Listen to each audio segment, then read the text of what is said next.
હાલો એટલે આ કીધું આ ચોમાસું નજીક આવી ગયું તો કીધું કંઈક ફરવા જઈએ હાલો ને હે તો જુનાગઢનું ગોઠવી હાલો ક્યારે આજ જવું છે આજ નીકળવી હાલો ને 5 વાગે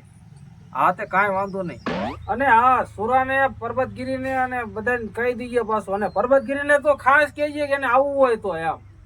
એ હા સારું હાલ તો તારે હું મૂકું છું એ હા આવું ઘટપણ આવી ગયું ને છોકરો ભાડા જેવો કઈ કરતો જ નહીં આખો દી ખાટલે બેસી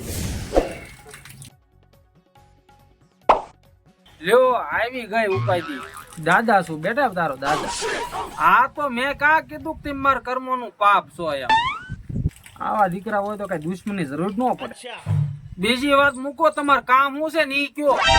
જો બટા મારા પગમાં કપાસી પડી ગઈ છે એટલે મારાથી એકલાથી કામ નહીં થાય તો પણ ઘરે પડ્યા રહેતા હું જાય ત્યાં આટા મારો હવે હું ઘરે પડ્યો રહીશ તો તમે ખાઈશો હું નવરી બજાર જો દાદા તમે ગમે એમ કરો પણ મારાથી ખેતીનું કામ નહીં થાય કામ ન કરવું હોય તો જુદો થઈ જાય મારી માથે જ પનોતી જાય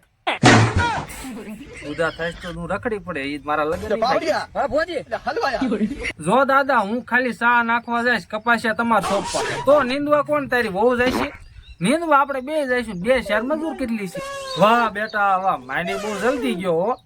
દાદા એ બધું જવા દો કપા કયો સોંપવાનો જ ઈ કયો જો બટા આ વખતે સોટા ભીમ કરી નાખવું છે પછી જો દિવાળી આવે તો મર્સિડીઝ માં ફરવી મર્સિડીઝ માં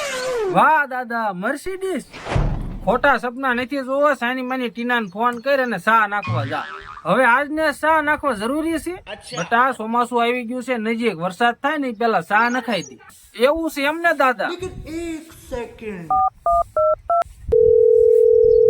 હાલો આપણે જુનાગઢ જવાનું હતું ને પ્રોગ્રામ કેન્સલ થયો છે એટલે તું સા નાખવા ગયા ગામ મારી વાડી આય હાલ એ હા હાલ મૂકું એ